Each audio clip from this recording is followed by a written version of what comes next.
ir aš guliu susirėdęs, o taip blogai, taip nemalonu, nefaina. Ir tada man mintis, taigi tu turi įrankį, panaudok jį. Absoliučiai viską, ką mes jaučiam, galvojam, darom, kalbam, tai kuria pasiekmę. Ir prisimti už tai atsakomybę dažniausiai žmonėms yra labai sudėtinga. Nes siela ateina išmokti naudotis svetimais resursais. Čia jau nebe tie gyvenimai, kur žmogus žūtbūt turi susikurti savo stabilų pagrindą po kojomis, kad viską pats, aš pats užsidirbsiu, pats pasidarysiu, pats namą pastatysiu. Ir jisai sėdi toksai, sako, ką tu man padarei? Sakau, čia yra normali žmogaus būsena, kaip turėtų būti. Kažkurio metu, kada visiškai baigiau vartoti alkoholį, bet visas tas emocinių pliūpsnių nekontroliavimas, jis kažkaip pradėjo trauktis.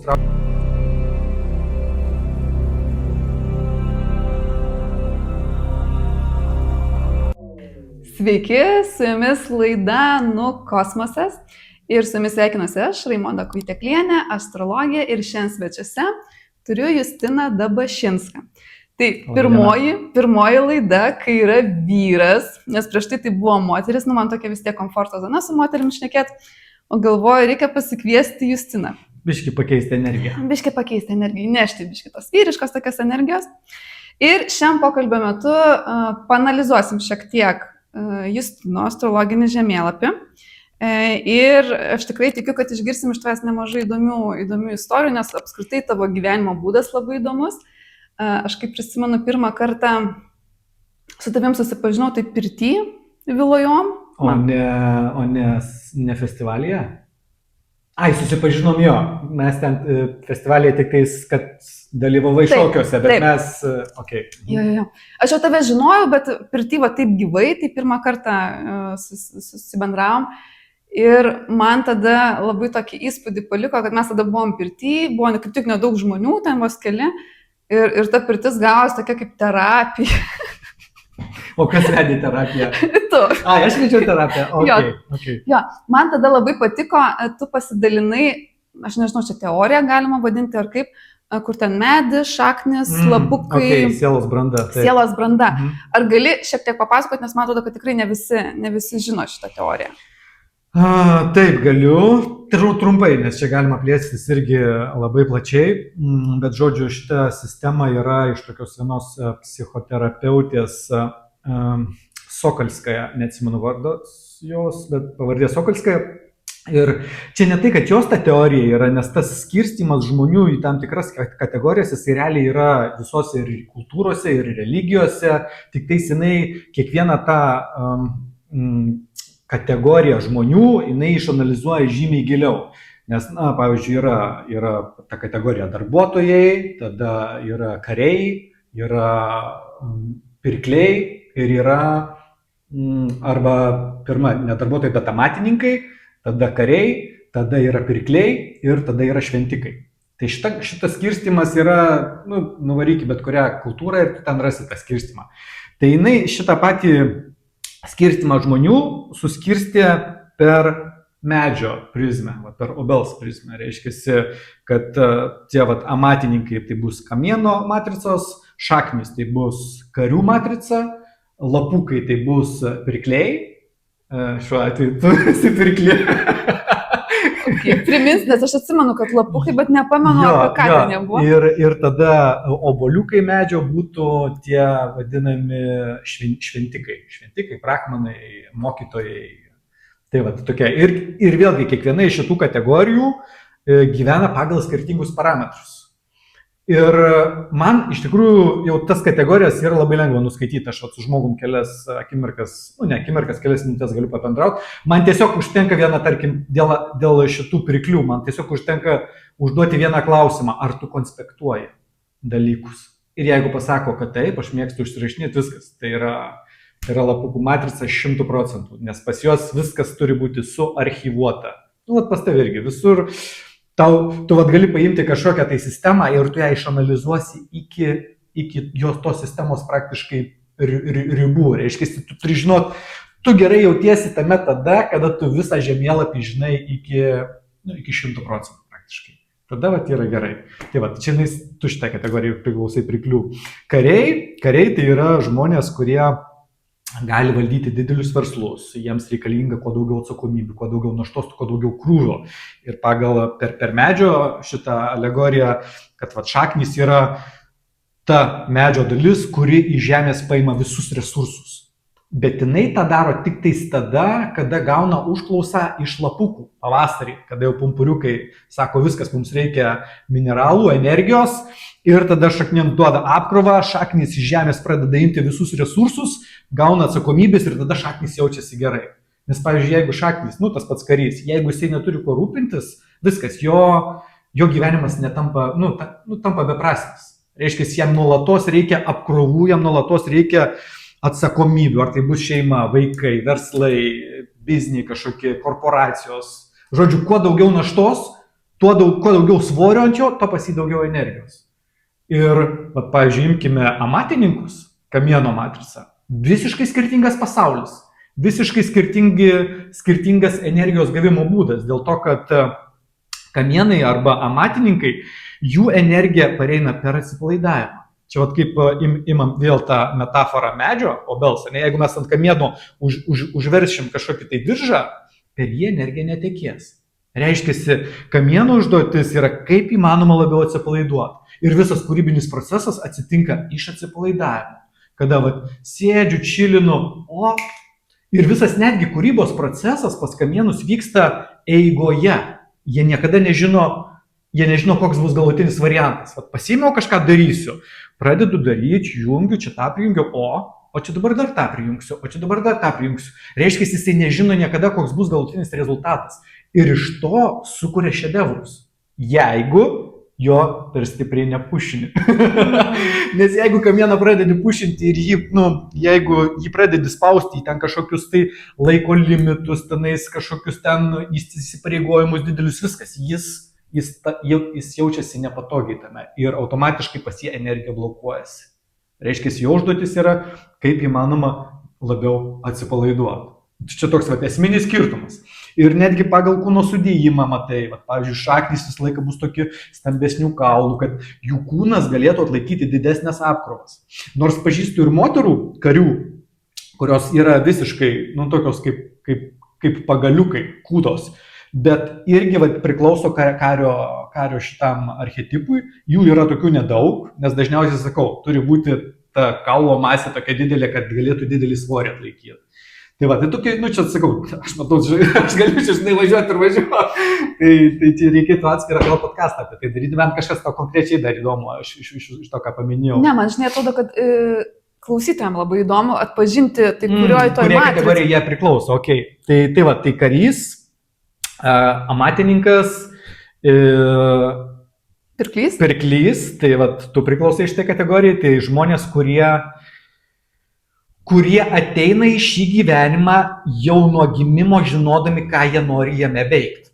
Ta prasme, yra vidinis žinojimas, aš noriu daryti tą, bet pas juos yra labai ilgas atidėliojimas iki to jau, kad aš jau tą dalyką išmanau 100% ir aš jau realiai galiu tai pradėti daryti. Ir vis atidėlioju. Dar vieną diplomą, dar vieną kursą, dar vieną tenais kažkokį sertifikatą. Ir tų sertifikatų ten, jeigu pasižiūrėčiau pas tai lentynuose, turbūt ten tiek va. Bet kada jau ne amatininkas, o pirklys, kada jis realiai priima sprendimą, kad viskas, aš noriu tai veikti, viskas, aš jau daugiau negaliu, aš jau esu tam pasiruošęs, tada ir gausa, ir finansai, ir energija, ir, žodžiu, viskas pradeda klestėti. Nes jau įlipai, kaip sakant, į savo roges. Ir kadangi pirkliai irgi asocijuojasi per obels prizmę su lapukais, lapukai yra toksai gan trapus medžio dalis, jinai yra labai pažeidžiama. Reiškia, jai yra labai griežtas toks savęs saugojimo turi būti, labai stipriai reikia save saugoti. Dėl to, kad kada jūs pradedate daryti savo mėgstamą dalyką, jūs taip jame paskęstate ir taip nuo jo kaifuojate, kad jūs pamirštate apie poilsį.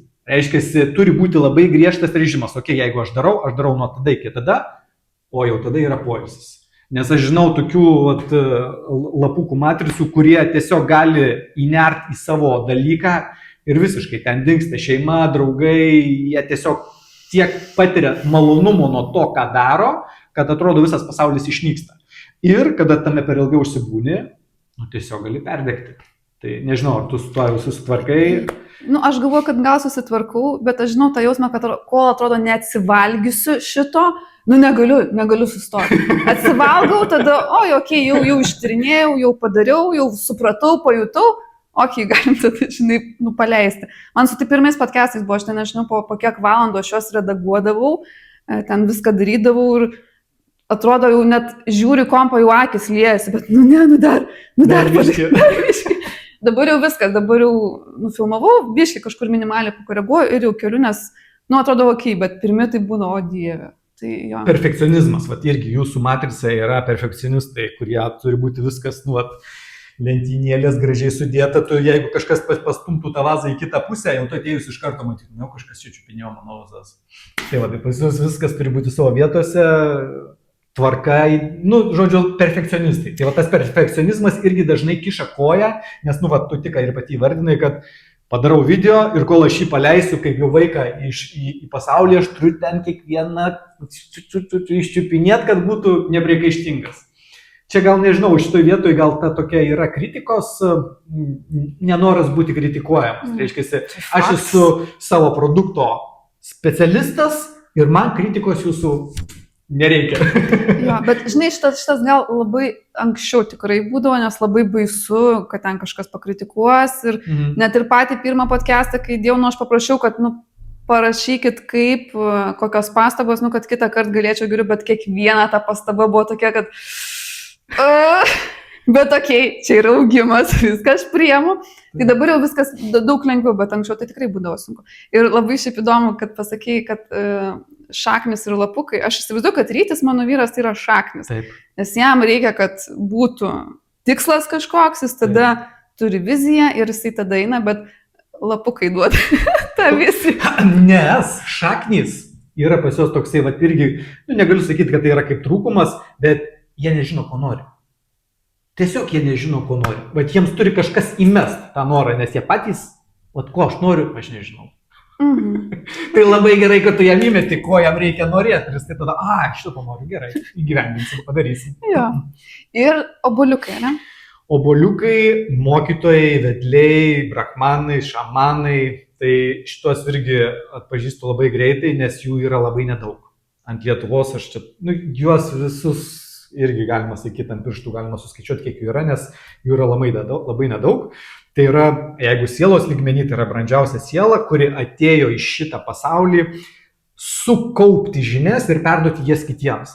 Tai per obuoliuko metaforą, kad reiškia, obuolys kaupia, nuo sėklytės, nuo pumpuriuko jis prisipildo visų tų sulčių savo maistingų medžiagų, nukrenta ant žemės ir iš jo sėklyčių išauga naujos obelėlės. Tai tai obuoliukų matricos žmonės yra mokytojai, tie, kurie ir įdomus jų irgi skirtinis toksai elementas, kad jų gausa pareina ne per ten, į kur jie nukreipia savo dėmesį. Reiškia, vienintelė matrica, kuri yra išskirtinė nuo visų kitų trijų, kad jų gausa, aš pavyzdžiui galiu, prisidėjau, ta prasme, obuoliukas gali dalintis žiniomis arba ten daryti kažkokią veiklą, iš kurios negauna jokių finansų, bet jam pinigai pareina iš visiškai netikėtų, tiesiog vos ne kaip nukrenta iš dangaus. Tai čia irgi toks išskirtinis bruožas yra.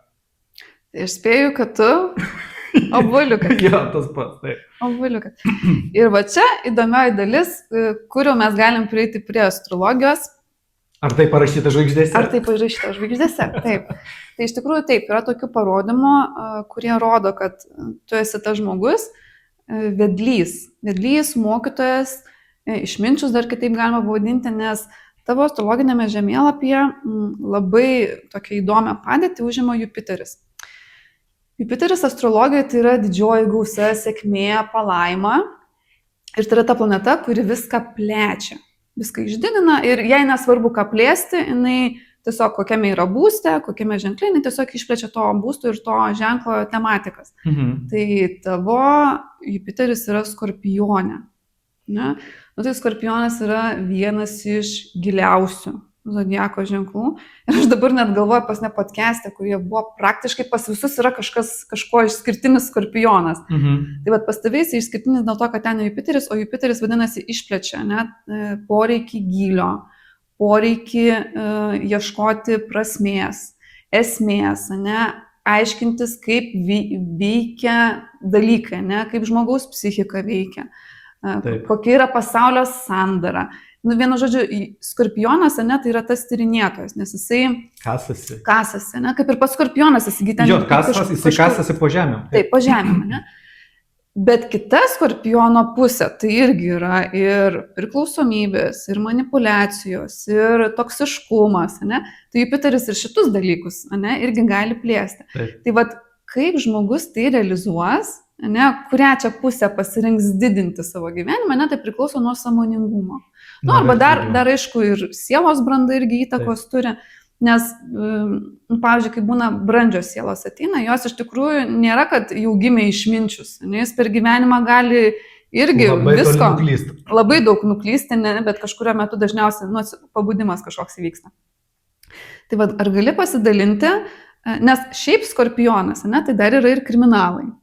Čia dar yra ir visokios tokios machinacijos ir kažkokie nelegalūs dalykai. Bet kažkodėl, žinok, šitas pasaulis mane, jisai nuo paauglystės kažkaip vis, mano net toks aprašymas buvo, skaičiau kažkur tai pagal skirstimas irgi žmonių, pagal dievybės.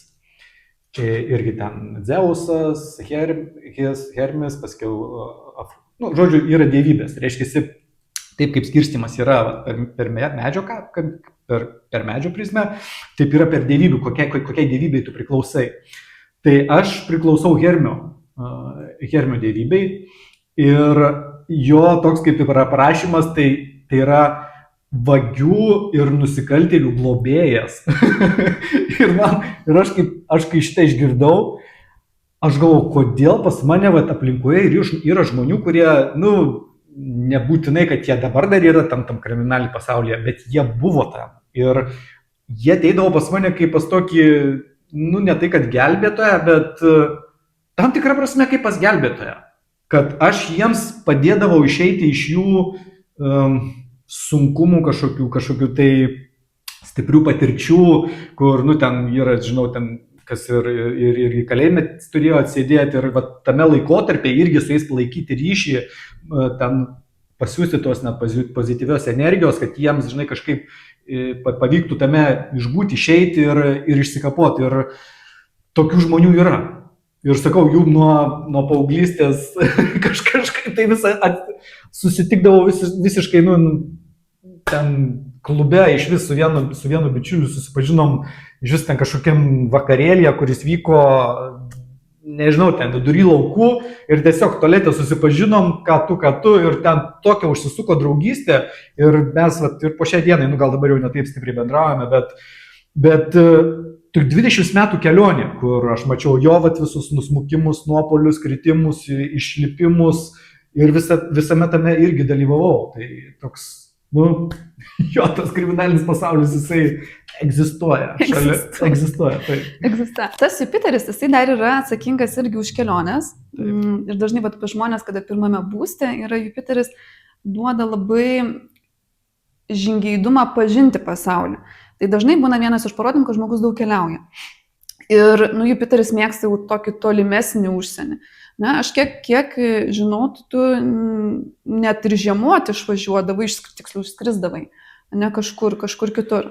Azija labiausiai man patinka Tailandas, tai išbandžiau Indiją, Balį, Vietnamą, Tailandą, čia ir šitos vietinės, Egiptas, paskiau Europoje šiek tiek, bet man vis tiek Azija mane traukia, Tailandas iš tikrųjų mane traukia labiausiai, aš ten jaučiuosi kaip namuose.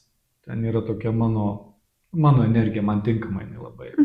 Nes ten ir atrodo, čia ir to Europoje yra, ten ir tie kalnai, ir čia tų salų yra, ten Tenerifei buvom. Bet, nu, Tenerifė mane stipriai nesužavėjo, labai dar noriu Madeirą nuvykti. Matinai tokia irgi kaip dievų sala, tai va ten jaučiu irgi galima dar būtų kažką tai patirti įdomaus, bet šiaip jo, tolimos kelionės man labai, ypač žiemą, nes aš nežinau, kodėl pas mane su šalčiu nėra tokio labai didelio santykio ir jeigu kada šala oras, mano rankos labai stipriai reaguoja į tą šaltį, tai aš instinktyviai noriu ten, kur, kur bus šilta ir galėčiau iš tikrųjų žiemoti visą žiemą. Jeigu ten aplinkybės leistų, tai aš ten 3-4 mėnesius galėčiau sėdėti savo ir visiškai ramiai. O tu, kai išvyksti į tas keliones, pas tave ten tiesiog eksplorinimas vyksta, ar kažkas kitokio? Visiškai priklauso nuo aplinkybių. Galiu eksplorint, galiu tiesiog mėgautis, galiu medituoti, galiu skaityti, galiu tiesiog iš impulso. Aš perku, jeigu bilietus, tai viešbutis būna užfiksuotas tik pirmoms 2 dienoms.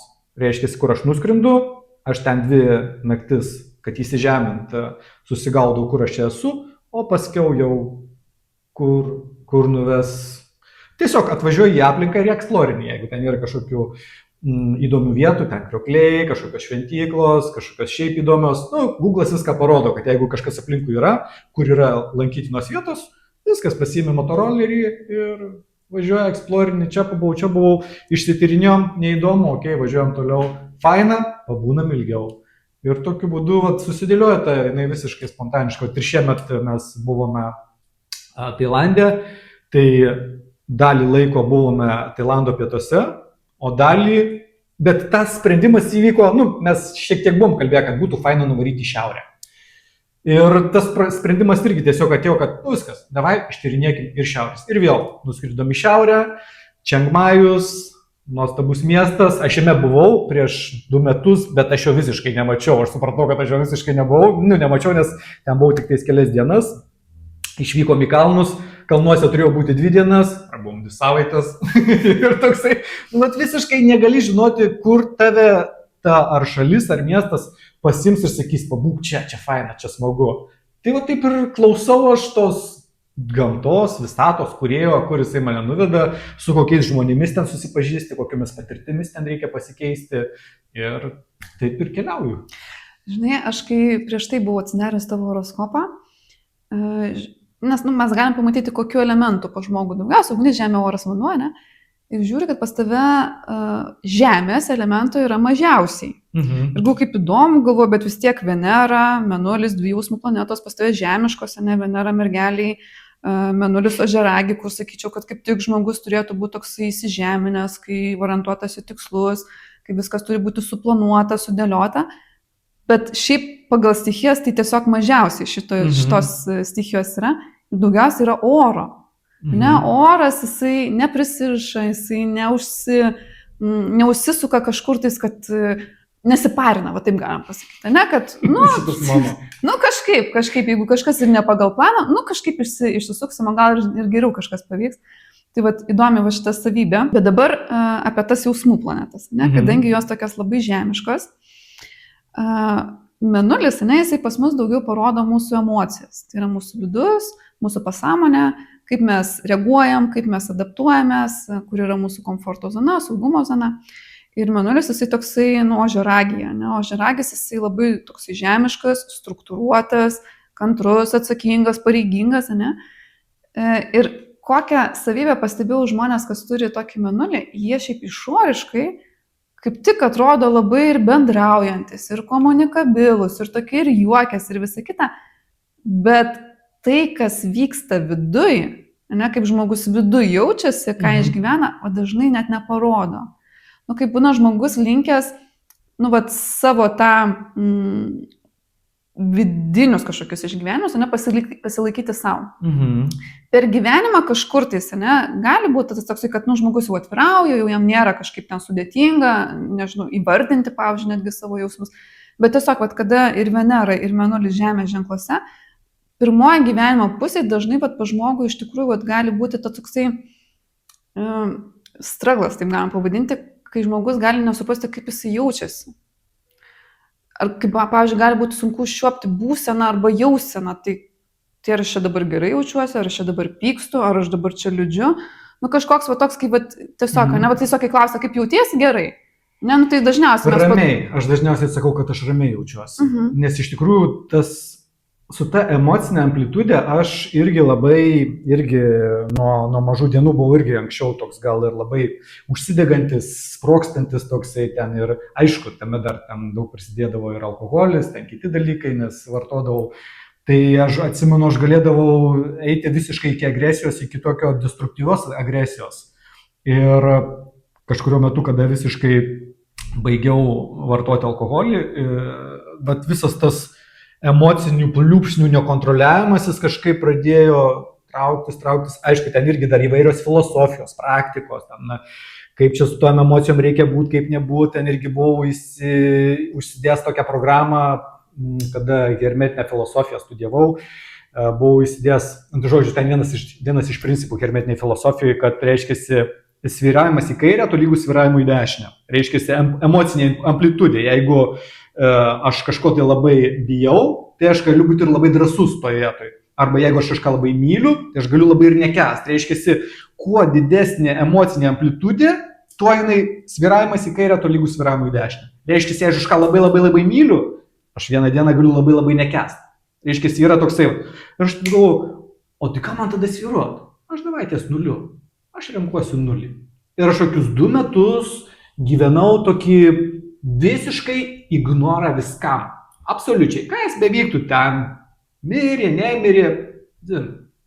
Mane net vadindavo tokiu ledo karalium, nes iš vis motionless, kaip sakėm, buvau. Ir po kokių poros metų irgi buvo atvažiavęs į Birštoną ten toksai kažkoks tai guru, neatsimenu nei vardo, nei pavardės, bet žodžiu, aš pabuvau paskaitoj, jis kalbėjo paskaitą vedė apie meilę. Ir paskaita kaip paskaita, viskas atrodo gerai ir man grįžus namo realiai prasidėjo tokia panikos ataka, aš pradėjau dust, aš negalėjau įkvėpti, man viskas buvo užsirekė, aš realiai galėjau, kad užsilenksiu. Nes tiesiog surėtė taip, kad aš negaliu nei įkvėpti, nei pajudėti ir belenkai pradėjo tekėti ašaros. Krykiau, verkiau, ten ašaros bėga ir galvoju, kas čia aš išprotėjau, kas čia dabar pasidarė. Prasme, galva tuščia, jokių minčių, jokių emocijų, nėra jokio dėl ko, bet ašaros bėga kaip pupos. Ir ten kokią valandą laiko aš taip realiai klykiau, verkiau ir paskui viskas atrimo, atsileido, vėl pradėjau kvėpuoti, vėl atsigavo ant kūnas, visą grįžau save ir tada galvoju, apie ką čia visa tai. Ir tada atėjo atsakymas, kad tu laikėjai užspaustas emocijas, visiškai neleidai jų savo jausti ir jos kaip užtvanka, kaupėsi, tada atsirado trigeris, atvažiavo gurus, pas kurį ten ta meilės emocija pradirbta stipriai, aš pabuvau jo energetiniam lauke ir viskas, ir jisai tą mano užtvanką paaukti ir išsirėkiau, išsiklikiau ir tada supratau, kad emocijų reikia, kaip sakyt, leisti jom būti, leisti jom reikštis, neužsibūti jose. Nuo čia gal ir prasidėjo visas tas mano kaip coacherio, kaip mokytojo, kaip vedlio kelias, kada aš susipažinau su tom emocijom, kad su jomis nieko blogo iš tikrųjų nėra. Problema su emocijomis atsitinka tada, kada mes juose per ilgai užsibūnam. Tada atsitinka ligos. Reiškia, visiškai galima čia dar vieną paskaitą pravesti, kaip visas emocinis mūsų kūnas yra susijęs su fiziniais organais. Ir jeigu mes kažkurioje emocijoje, kaip paterne kažkiam sukamės, viskas iš to organo per tą energetinį lauką paimama yra energija ir kada jau fizinis kūnas negali atsistatyti nuo poilsio per miego laiką, tas organas neatsistato ir viskas, jisai ten prasideda. Ligos, bėrimai, augliai, vėžiai ir visokie kitokie dalykai. Tai čia ir per visą tai atėjau į tai, kad pradėjau domėtis, kaip tu ir paminėjai pradžioje, kad noriu gilintis į žmonių emocijas, į kaip sukurtas šitas pasaulis. Kaip sukurtas pasaulis iš tai jau palieku. Jau čia buvo prieš 10 metų, jau prasikapščiau, prasiknaisiau, plokščia, neplokščia, koks skirtumas. Įdomiau yra su žmogum. Su žmogum kalbėtis ir padėti jam suprasti save, suprasti procesus, kurie vyksta jo kūne ir jo gyvenime. Nes viskas labai glaudžiai susiję. Reiškia, visa aplinka yra mūsų vidaus atspindys. Tai per šitą prizmę aš ir darau savo mokymus ir terapijas. Žinai, koks įdomus dalykas, dėl ko aš sakiau, kad aš nemėgstu šitų pradžių podcast'o, nes aš pamirštu, ką pradžioj reikia pasakyti svarbiausia, tai mesgi nepasakėm, tai kas tu esi. Kas aš tu? Tai iš tikrųjų čia tas toks irgi, vat, matai, daug visokių, nu, negaliu sakyti, kad kaukių, bet daug įvairiausių dalykų aš jau esu išbandęs. Ir joga, ir fotografija, ir šokiai, ir vienokia terapija, kitokia terapija. Ten dabar vat, vėl į kvėpavimą grįžtu, kas man visą laiką atrodė nepatinka. Nu, nepatinka man tos kvėpavimo praktikos, ilgą laiką vat, man buvo toks laikotarpis, bet mano vienas bičiulis geras, kuris daro kvėpavimo praktikas jau senais, nesakysiu čia vardo, bet jis man irgi atsiuntė vieną savo kvėpavimo įrašą ir aš rytais pradėjau jį daryti. Nu ir man, žinau, belenkai patinka. Man patinka, nes tai atitiko mano poreikius, nes vat, kur prieš tai buvo, ten rebefingai tie visi, nu, ne mano dalykas.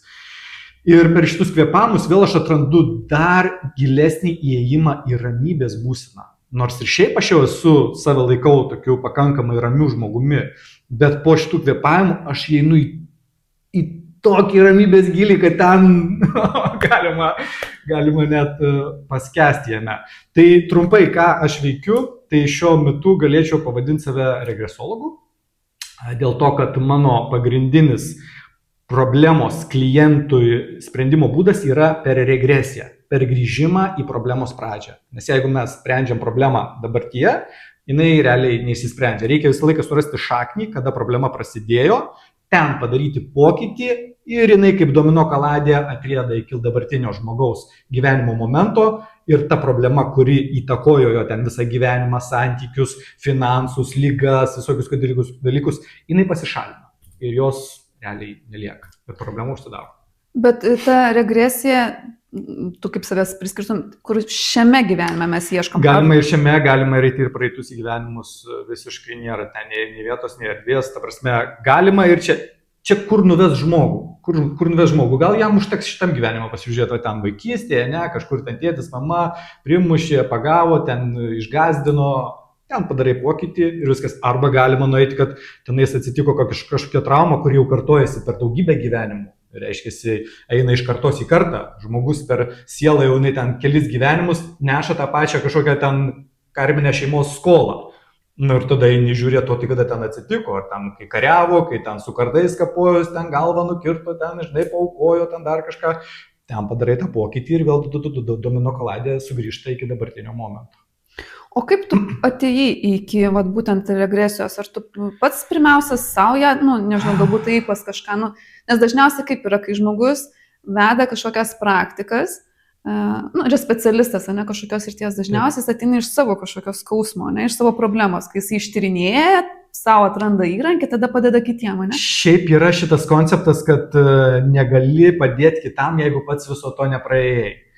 Aš šitoje vietoje negalėčiau sakyti, kad mano gyvenimas buvo kažkoks destruktyvus ir kažkoks jis tam buvo pilnas kažkokių tai sunkių išbandymų. Mano gyvenimas iš tikrųjų buvo pakankamai smooth, bet šitoje vietoje aš turbūt esu kaip išimtis, nes gal man tai padeda neiššokti į kito žmogaus problemą labai giliai, kur irgi būna daugeliu, tokių atvejų problemos, kada terapeutas per daug susitapatina su klientu ir pasiima ten tas visas emocijas, išgyvena, paskui ten lygos dar jam irgi persinadu. Žodžiu, visa tai man padeda tiesiog nepriimti tų problemų, kurias atsineša klientas, nes tiesiog aš suprantu, kad tai yra gyvenimiška pamoka. Man nereikia turėti jo patirties, kad aš galėčiau padėti jam išspręsti jo problemą, dėl to, kad aš ją matau globaliai. Net nesvarbu, ten kitas gali ten vardinti diagnozes, kokia ten jam liga, kaip jis ten susirgo, man tai iš vis neįdomu. Man neįdomu tai. Man svarbu, ką jisai jaučia ir kur jisai kūne jaučia. Ir kokia viso to priežastis. O ten jau pasiekmės, ten bėrimai, lygos, diagnozės 100 metų, man neįdomu. Galima apibendrinti taip, ne, kad esi regresologas, ne, kuris veda į gilį, į šaknį, priežastį, ne, kažkokios problemos. Tai va, tai čia yra Jupiteris Skorpione. Čia yra Jupiteris Skorpione. Čia yra Jupiteris Skorpione, jo. Tai pas tavai yra tas parodymas. Su tokiu parodymu, kaip pas tavai, tai arba žmogus, pavyzdžiui, regresologas, psichoterapeutas, psichologas, psichiatras, coacheris, mentorius, arba, nežinau, koks nors dealeris, koks nors vagis, koks nors kriminalinis veikėjas. Tai va čia, ne, nuo žmogaus sąmoningumo, kur jisai tą energiją skorpionišką, ne, kuria linkme pakreips. Tai labai smagu, kad tu pasirinkai šitą kelią, ne, kaip gilinantis į žmogų, ne į tai, ką jis jaučia, ką patiria, kur kažkokią problemą turi, ne, kaip ją ištraukti. Ne, ir Skorpionas dar yra transformacijos simbolis, ne, ir kaip transformuoti, ne, kaip pakeisti kažkokią, ne, iš skausmo, ne, pereiti. Čia man yra didžiausias malonumas žmogui duoti va tą dovaną, kada, tarkim, vienos terapijos metu jisai patiria visiškai skirtingą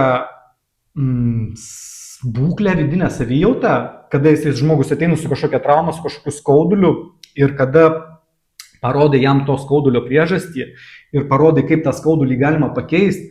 Ir aš atsimenu, tokiam vienam vyrukui dariau irgi terapiją, ten buvo toks kaip elektrodas, jisai visas va toks, jisai virpa viso pokalbio metu, aš sakau, kas tau yra, sako, negaliu aš kitaip, aš tiesiog taip gyvenu. Ir kada mes suradom priežastį, mes ją pašalinom, jisai sėdi toksai, sako, ką tu man padarei? Sakau, nu čia yra normali žmogaus būsena, kaip turėtų būti. Jam buvo keista, nes jisai tame elektrolizėje, tai tokie pasigyveno, nežinau, gal 10 metų ir tiesiog pukšt ir išsijungia.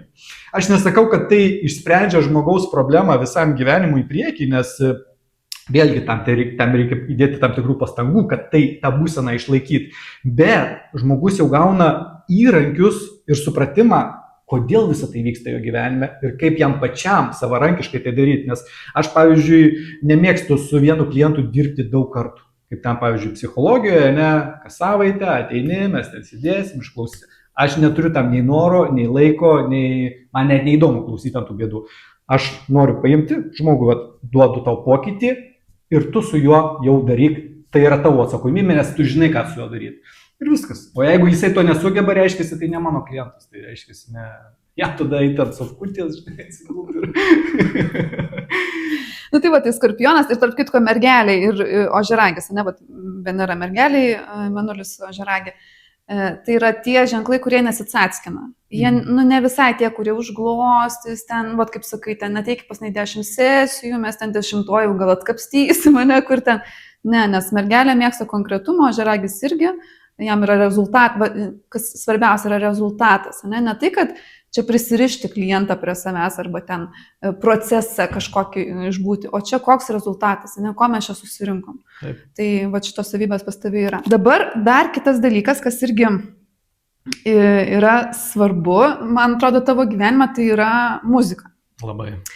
Kaip ta muzika tavo gyvenime atsirado? Žinai, aš kai prisimenu savo pirmosius, aš jau kaip studentas buvau, tam Žemkėj dar kai mokėmės, jau aš tada bandžiau didžėjauti. Tiesiog kažkada atsimenu, su draugais atėjom į barą, ten gėrėm ir sakau, kodėl čia negroja muzika, tai nėra didžėjaus. Skodėl aš einu, ką nors, nežinai. Ir taip užsikabinau, kad aš ten, jie sako, tai vai, varyk, grok, kiekvieną čia šeštadienį varyk ir, žinai, tai ten dar, žinai, gerdavom tada ten, nu, žodžiu, ten buvo, dardakėlis prie to pulto būdavo, tai ten dar, žinai, gerdavom tada ten, nu, žodžiu, ten buvo, dardakėlis prie to pulto būdavo. Bet aš paskiau kažkaip užrišau, nes studijos vasara, baigėsi ten tie visi didžiavimai, nes ten po poros mėnesių. Bet paskiau vėl kažkaip grįžau, kad, nu, aš norėjau ir kurti muziką. Man net tėvai nupirko kompą, kad aš kurčiau muziką. Aš, aišku, aš jos nesukūriau, taip ir nesukūriau šitos muzikos. Bet aš supratau, kad aš turiu pajautimą, kur yra geras gabalas. Tiesiog jo tą energiją galiu nuskaityti. Ir kada aš rinkdavausi muziką, ten dar iš to, kas buvo, jeigu kažkas klausydavo, esu manimi, sakau, o, šitas geras gabalas. Pavyzdžiui, kai jis pradėjau daryti savo kolekcijas, kokio kompaktai atsirado, jis rašinėt galėdavau, ten jeigu važiuodavom su šaika kažkur ten, žinai, pasivažinėti po miškus, nu, sako, kaip čia pas tai gerai groja, kas čia, žinai, nes ta muzika, jinai tokia, ne iš radio stoties. Aš jos ieškodavau per skirtingus ten kanalus, ten SoundCloud'e per didžėjus, kur ten iš vis niekur jie, nu, tokie, pavyzdžiui, tokia buvo daina, tikrai, žinai, Nicolas Jar, Mimuher. Tai šita daina, kada ją pradėjo groti per radio stotis ir jinai čia visur buvo jau top per visur, aš jau ją 3 metus buvau atklausęs tą dainą. Aš jau ją suradau, kai jinai dar tik tais buvo iš vis praktiškai nežinoma. Ir jau čia buvo, ir jau mano buvo nudrošta visiškai, ir tada girdžiu per radiją pradeda transliuoti. Oho, galvoju, gerai, reiškia, pataikiau, mano skonis vis tiek nuskaitė tą informaciją, kad čia yra geras gabalas. Tai va, ir paskui kažkaip nusipirkau vieną dieną pultą, galvoju, reikia pabandyti pamiksuoti. Tada ten vienam vakarėlėje kažkaip pagrojau, kitam vakarėlėje pagrojau. Ir po vienos šamaninės kelionės pas šamanus, ten irgi buvau, nesakysiu kur, bet žodžiu, buvo šamaninė kelionė. Ir man po to šamaninės kelionės toks vaizdas, kaip atsivėrė dar vienas pasaulis muzikos kategorija, gal tai pavadinkim, kur aš buvau tokių dainų iš vis niekada gyvenime negirdėjęs. Ir aš išgirdau per tą šamaninę kelionę ten tokių garsų, dainų melodijų ir galvoju, kaip faina, kaip įdomu, noriu dar. Ir man iš karto vis atėlė, žiūrėk, va tau, ir čia. Ir aš klausau, o kokie geri gabalai, reikia padaryti miksą, reikia setą padaryti. Nu ir va tada jau prasidėjo ekstatiniai šokiai. Kur jau ir tu va tam, kada buvai Debesų pievoje, ir susipažinai su ta irgi. Nu, nežinau, gal jau buvai susipažinus, bet tiesiog va, tai buvo jau startas. Kas jau mane žinote, arba kas Justiną žinote, tai jūs žinote, kad mes kartu ekstatinius šokius ir gyvenam. Ir aš jau aš prieš vesdama su tavim, aš ir su kitais žmonėm vesdavau, bet man su tavim, kas labiausiai patinka, mes, pavyzdžiui, su Justinu darom šokius, apie ką? Nu, tai gal va šita tema bus. Ok, darom. Ir mes susitinkam, jau ten valandai likus iki šokių ir tik tada aptariam detalės, kaip čia ką darysim, kas ten ką sakys. Ir visą laiką būna gerai. Flow. Labai jo, man aš pati esu apie flow, tu irgi ir vat mums kažkaip va tas toj būsenoj visą laiką gaunasi labai gerai. Tarp kitko, dabar balandžio 18 dieną, Mėnulio erdvėj, čia va šitoj mūsų erdvėj, irgi mes su Justinu turėsime ekstatinius šokius, aišku, bus kakava ir bus geras laikas čia kartu su mumis, tai labai kviečiam ateiti, pajausti. Šiaip jau kas buvo, tai jau žino, pas mus tarp kitko irgi yra naujas dalykas, tai yra portalas, paleidimų portalas. Portalą būtinai pasimsim kartu, taip. Jo, nes čia jau jisai turi must have, kaip sakant. Taip. Nes mes, kai pirmą kartą tą portalą išbandėm... Jis gerai sudirbo. Nedingusio žemėje, bet... Mandalai. Justinas sako, va, turiu tokią idėją, kilimas, kaip bus kaip portalas paleidimų, galvom, okei, pabandom ir kaip buvo gerai. Tai mes dabar jį irgi atsivežam čia į Mėnulio erdvę per šokius. Tai paskutiniai šokiai, tai ten tikrai, aš nežinau. Taškentas tikrai buvo. Tai va, tai kas norit patirti, arba kas galbūt net nesat buvę ekstatiniuose šokiuose, nes būna vis laikas smagus patirti. Jo, iš tikrųjų labai būtų įdomu, kad kas iš vis nebandė atvyktų, tiesiog susipažinti, nes, kas jau buvę, tai vis tiek ten gal kažkokia ir daina pasikartoja, nors šiaip turiu dabar tokių naujų perliukų irgi traukiu į dabar naują grojaraštį. Tai va, ypač kas nebandė iš vis ekstatinių šokių ir norėtumėt patirti negaliu sakyti, kad išėjimą iš savęs, bet gal sugrįžimą į save. Dėl to, kad sugrįžti į save, reikia pašalinti tai, kas vyksta viduje, va, tie kalbėtojai, tie šnekoriai, tie tos mintelės, ten vis kažkas šnipžda, ten prie...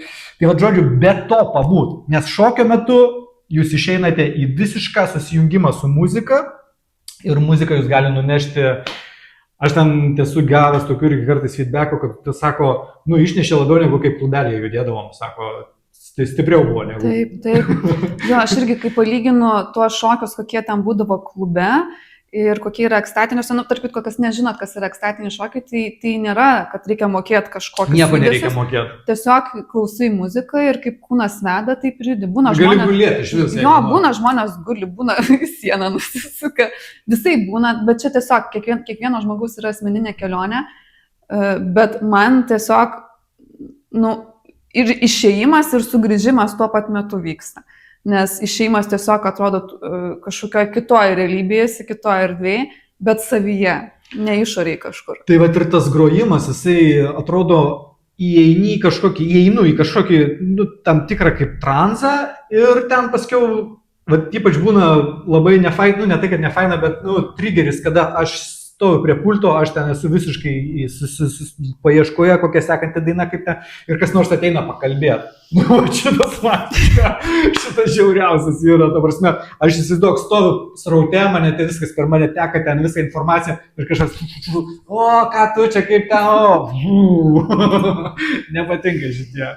Jo, tai va, tai tas rautas, jis ir padaro visą magiją, nes vis tiek, na, aš turiu tam tikrą energetinį lauką, kaip ir tu, kaip ir visi, reiškia, mano energetinis laukas, jisai perduoda žinutę per muziką.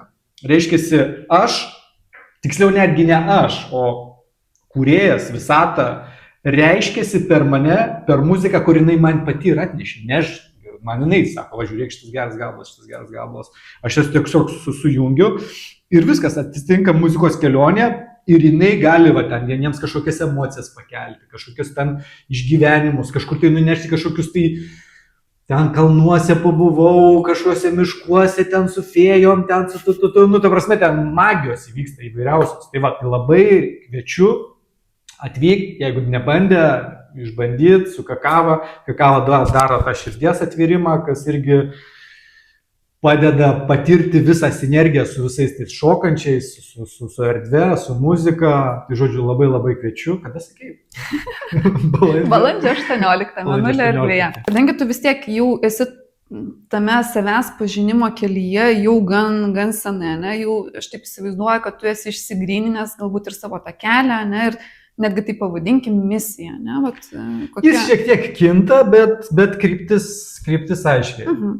Tai va, astrologijoje mūsų ta misija, ko siela ateina patirti, ko išmokti, kur save realizuoti, kokių pamokų išdirbti, tai parodo šiaurinis karminis mazgas. Ne, yra du karminiai mazgai, pietinis ir šiaurinis, tai pietinis parodo, ką jau siela turi sukaupusi, ne kokią patirtį.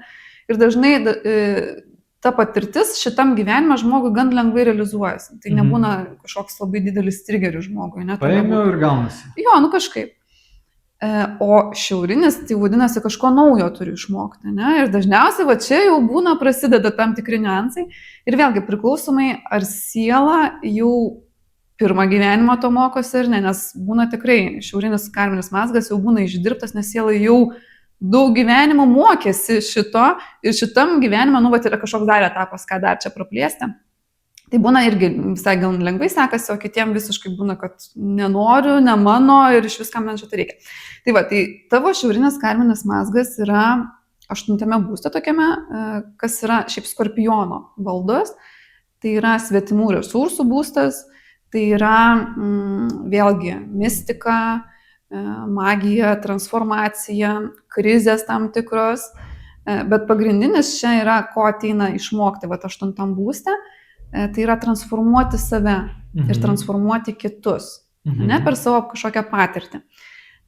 Ir vėlgi, įsijungia sąmoningumas, ne, kaip žmogus tą transformaciją darys, nes 8 būste šiaurinis karminis mazgas gali realizuotis ir per tai, kai žmogus, pavyzdžiui, yra manipuliatorius, ne, arba, ten, nežinau, nu, daro kažkokią įtaką neigiamą žmogui, ne. Ir ta kita pusė, kai irgi žmogus transformaciją daro, bet, nu, pavyzdžiui, kai žmogų iš krizės kažkokios traukia, ne, ateina pas tave žmogus su problema, būdamas ten, nežinau, skausme kažkokia sunkioje būsenoje, ne, ir tu jam per savo žinias, per savo patirtį, duodi kažkokius įrankius, ne, ir jam transformuojasi gyvenimas. Tai ir tavo viduje vyksta transformacija ir jo. Tai va čia, nu, aš jau taip įtariu, kad čia šita pusė pas tave daugiau realizuojasi per tą šiaurinį karminį mazgą. Taip, transformacija. Kurti transformaciją savyje ir kurti transformaciją kitame man yra didžiausias malonumas. Pamatyti pokytį, kada po, tarkim, pokalbio, terapijos įvyksta va, tas lūžio taškas ir atsitinka ta magija, kada visiškai pasikeičia žmogaus savijauta. Aš visą laiką klausiu po sesijos, kaip tu dabar jautiesi? Sako, gerai, žinai, faina, gerai. Ir atrodo, norisi ir būk tame, ir būk, išlaikyk šitą būseną, čiagi taip gerai, taip faina.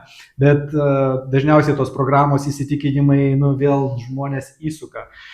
Tai aš ir pats nesakau, kad pas mane viskas jau, žinai, tenais, kaip sakant, ledas, bet aš tas būsenas labai greitai atpažįstu ir aš jas labai greitai transformuoju.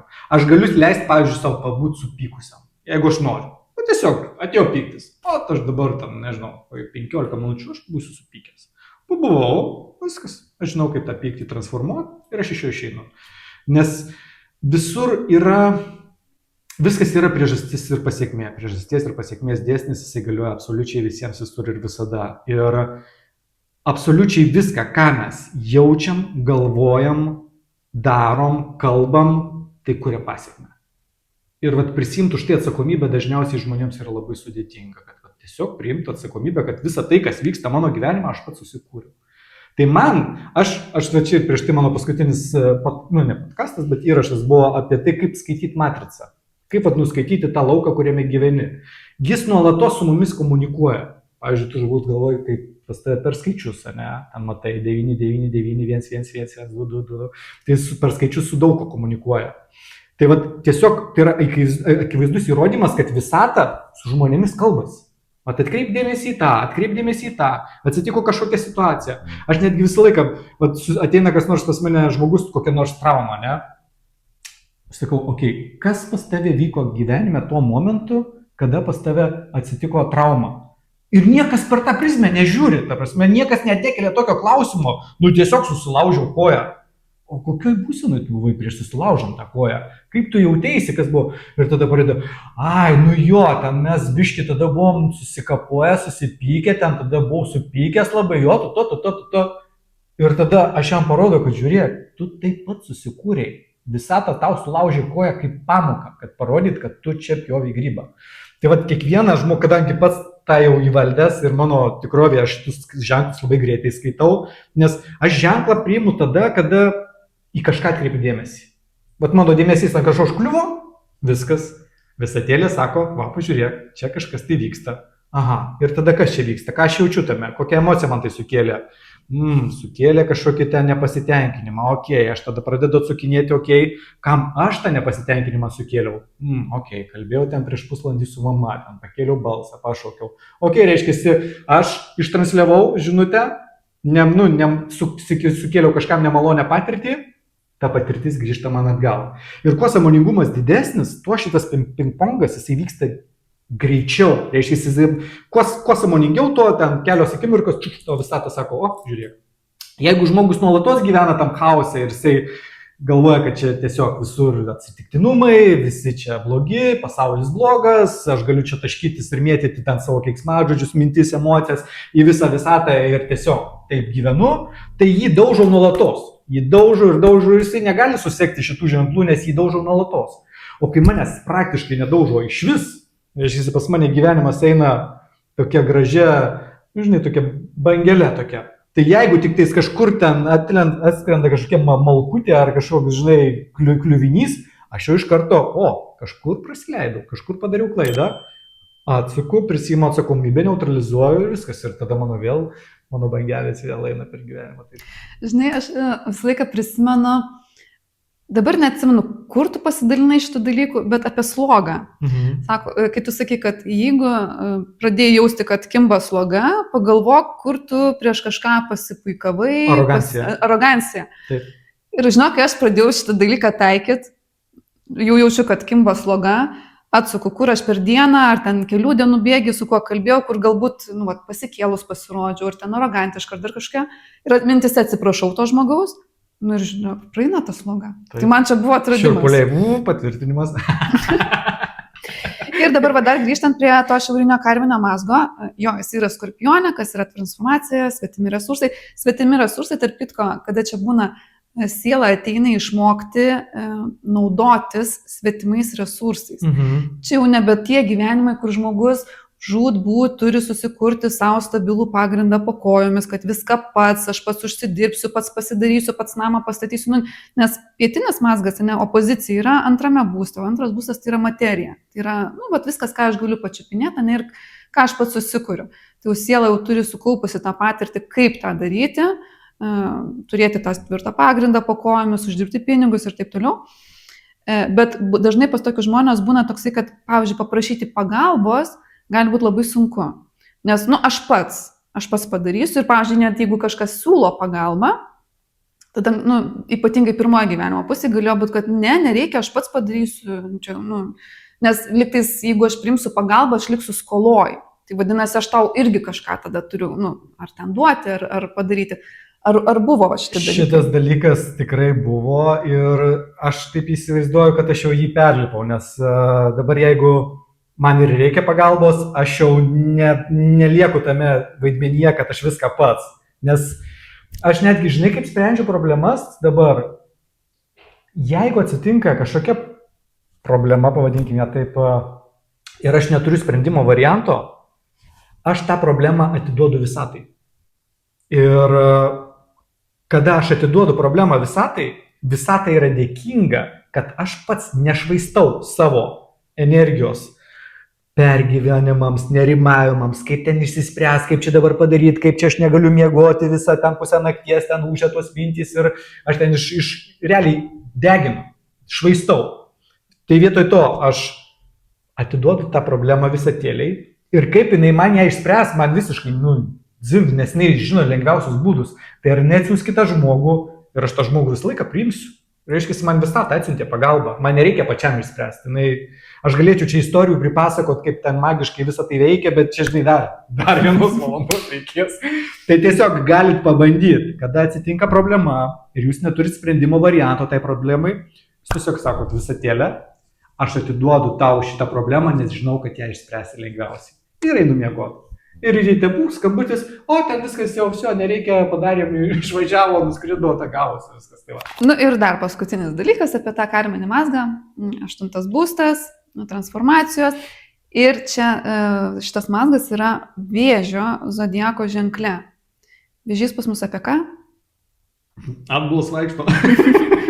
Ne, pagrindinė Vėžio tema yra emocijos. Emocijos? Kur tu turi daryti transformaciją emocinių lygmenių, ne? Nes tą transformaciją galima daryti įvairiais būdais. Pavyzdžiui, bodybuildingas irgi yra transformacija, ne? Kai tu kiti transformuoja savo kūną, ne? Bet čia toksai labai fiziška transformacija.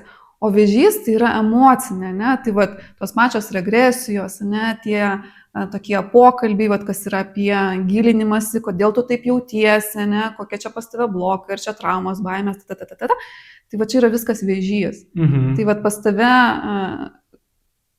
pagrindinė užduotis sielos ir atėjo tyrinėti, o ką reiškia daryti transformaciją emocijose, ne? Arba būsenose, dar taip irgi galima sakyti.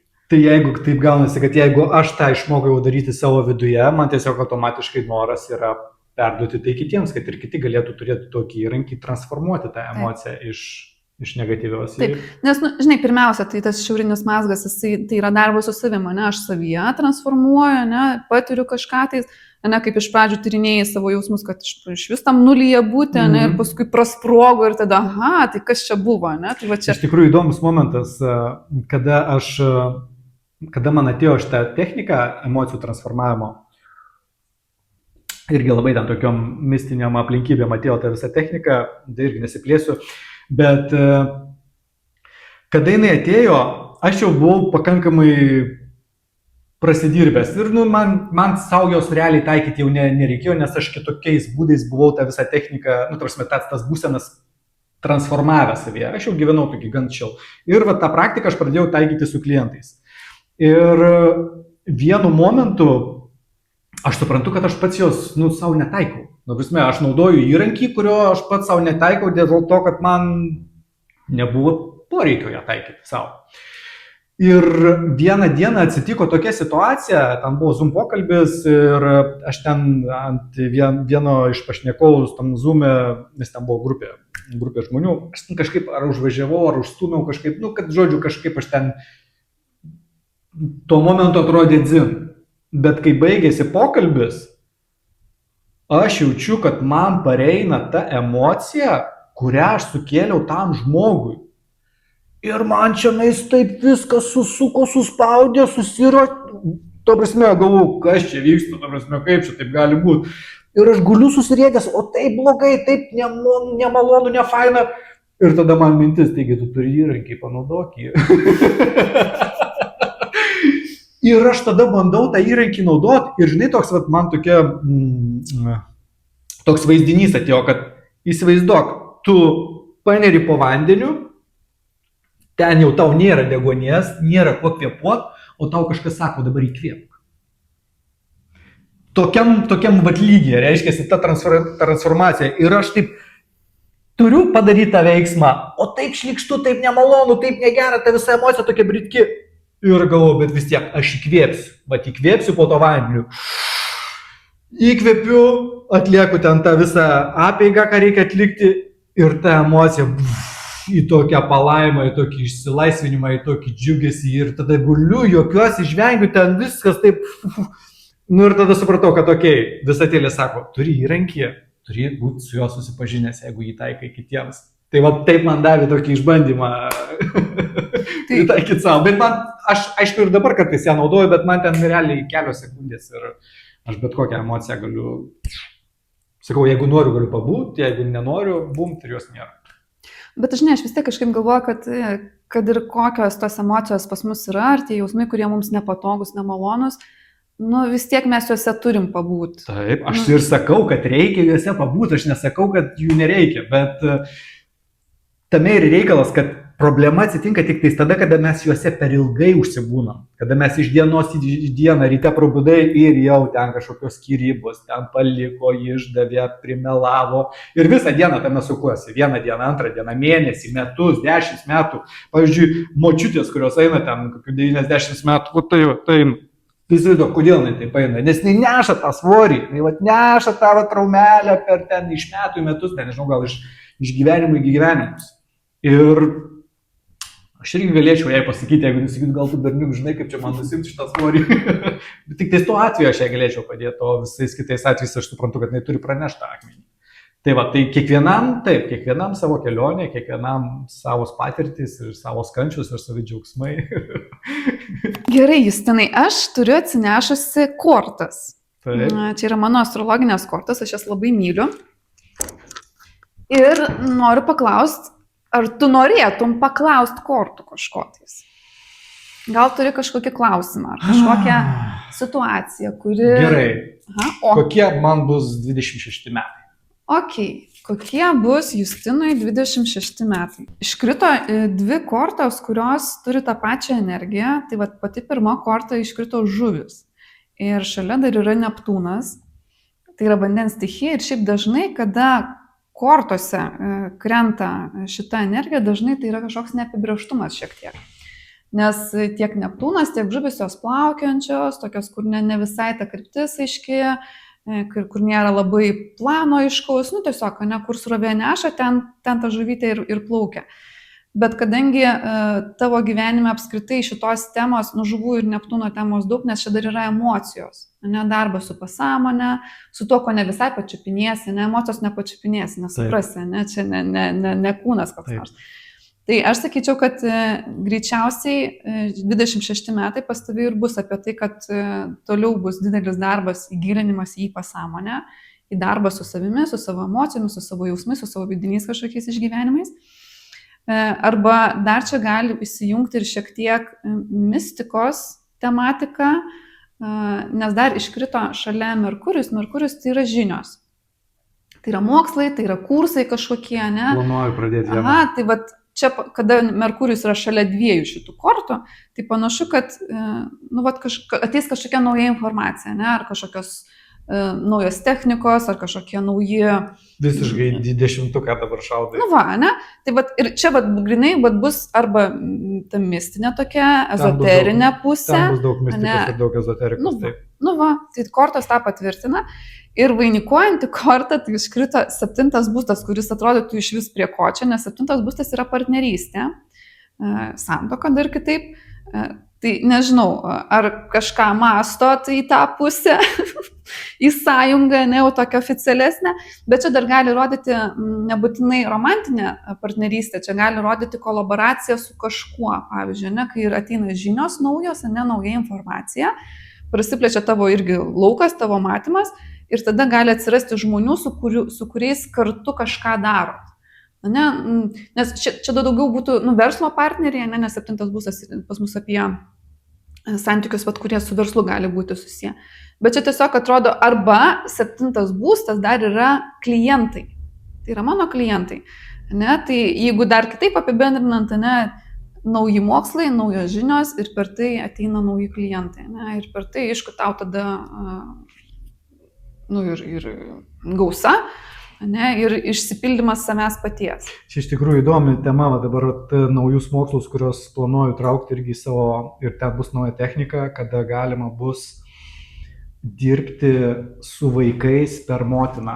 Reiškia, motina prisijungia prie vaiko sąmonės ir mato, kame yra, kur yra problema, nes būna tokių, ten, pavyzdžiui, sutrikusi kalbos raida, arba ten į nemigą vaikas ten isterikuoja, panikuoja, nevalgo, arba ten daug destrukcijos ir motina negali nieko padaryti su vaiku. Tai yra viena technika, kurią ir mokysiuos tame modulyje, kada motina prisijungia prie vaiko ir mato, kas tai per energiją, kas tai per energijos sankaupą ir ją transformuoja vaikui. Iki 12 metų šitą galima techniką daryti. Jau 13-14 jau vaikas pats prisima atsakomybę už tai, kas vyksta jo gyvenime, o 11-12 metų, jeigu jaunesni, arba ten iš vis iki 4-5 metai, mama gali dirbti su vaiko energiją ir ją išvalyti. Ir kaip įdomu. Savaitė 2 ir ten prasideda stebuklai, pradeda vėl kalbėti, žodžiu, ten stipri technika, čia dabar nesenai aš ją atradau ir planuoju pradėti kursą neužilgo, tai vat irgi taikysiu savo terapiją. Super, tai Kortos tą patvirtino. Kortos tą patvirtino. Ir tarp kitko, aš jau storijose dalinausi prieš ruošiantis mūsų podcastui, sakau, kaip simboliška, mes su Justinu vedame ekstatinius ir dabar apačioje vyksta pasiruošimas. Aš nežinau, ar kamerai tenais girdisi, kad jau čia muzika groja apačioje. Aš net atkreipiau dėmesį, bet dabar kaip išgalvoju, gal čia gatvė kažkur. Jo, tai jau tenais apačioje jau pasiruošimas vyksta. Taip, tai dabar mano laidos svečiai visi gauna dovanų. Tai aš ir tau turiu dovaną, apyrankę, aš matau, kad nešioji, ne? Taip. Tai aš tau parinkau tigro akį. Tigro akis, šiaip mano vienas iš mylimiausių akmenų būtent vyrams, dėl to, kad jisai yra kaip tik apie tą tokią vyrišką energiją, apie drąsą, ryžtą. Ir kuo jisai man patinka, jisai duoda tą tokį spyrį ir valią. Tai šiaip nepaminėjau, analizuojant dabar, kad tavo Marsas yra toksai gan ugningas ir jisai, nesakyčiau, alchemikas tavo Marsas. Marsas tai yra vyriška energija, žmogus, ne apskritai energija. O šita tigro akis, jinai akumuliuoja dar daugiau tos energijos. Čia tik yra apie ėjimą į veiksmą, apie savo ribų atstovėjimą, taip kitko čia yra apsauginis akmuo, ne, ypatingai kai žmonės dirba ne su žmonėm, ir vis tiek tu dirbi su emociniu lygmeniu, ne, kur aišku tu jau turi tas technikas kaip neprisimti savo, ne kažkokių dalykų, bet vis tiek apsaugos tikrai niekada nebus apsaugos niekada nebus per daug. Tai vat šitas akmenukas aš dar įdėjau medžio simbolį. Nes prisiminiau apie tą matricą su tuo medžiu, tai čia bus mano dovana tau. Prašau. Ačiū tau labai. Ir žinau, kad Justinas irgi turi dovanų mūsų žiūrovams. Taip, tai laisvalaikiu dar užsiimu tokia irgi rankdarbiukais, darau tensorinius žiedus. Nesiplėsiu čia daug apie ką, jeigu įdomu, galite įsivesti į Google Tensor Ring. Tai vat vienam ar viena iš žiūrovų, iš klausytojų noriu padovanoti tokį tensorinį žiedą ir taip pat noriu padovanoti vieną asmeninę konsultaciją. Tai regresinė, taip. Aha, o kas gaus tas dovanas? Tai nežinau, pakomentuokit, kaip jums ar patiko, ar nepatiko, kas užkliuvo, kas įstrigo ir kas su kuo surezonuos ir tam ir padovanosiu. Ir išrinksim, taip. Tarp kitko, aš šitus žiedus turiu, žiedą aš ir mano vyras turi, mes juos nešiojam. Ir manęs kažkada klausė, tai kaip jie veikia? Aš negaliu paaiškinti, kaip veikia, bet kai aš jį užsidedu, aš jaučiuosi geriau. Aš negaliu išeiti iš namų, be jo visą laiką pas mane. Ir tarp kitko, aš ką pastebėjau, šiaip ne į temą gal, bet aš pastebėjau, kad, pavyzdžiui, kai aš einu prekybcentrius, aš gal pabūnu 10 minučių ir aš ten tiesiog kažką nusipirkau, išėjau ir aš jaučiuosi, kaip aš kokiu 10 kilų būčiau nuėjus. Labai išvargstu. Išsiurbė, jo. Ir kažkada tiesiog sąmoningai, einu į prekybcentrį, bet užsidėjau šitą žiedą. Mes su dukra, aš nežinau, mes ten šopintis varėm, mes tikrai labai daug pravaikščiom ir aš grįžtu iš to prekybcentrio ir jaučiuosi nepavargus. Čia irgi yra labai stipri apsauga. Tai va, tai kas nori tokios dovanos, komentuokit. Ir Justinas, kuris komentaras labiausiai jam, 2 komentarai čia taip jau gaunasi. Vienam padovanosiu žiedą, o kitam padovanosiu konsultacijas. Taip. Tai va, tai labai ačiū Justinai tau už pokalbį. Ačiū, kad pakvietei iš tavo. Labai greit praėjo šitas laikas, šakės man labai keista net. Ir jeigu pažįsta žmonių, kurių galbūt irgi istorija yra įdomi gyvenimo, arba kažkuo žmogus įdomiai užsiema, arba tiesiog norit paanalizuoti, pamatyti to žmogaus astrologinį žemėlapį, tai galite tiesiog pakomentuoti, irgi parašyti, ką norėtumėt pamatyti. Laidoje pakalbinsim. Ir ačiū už jūsų dėmesį. Ačiū ir iki.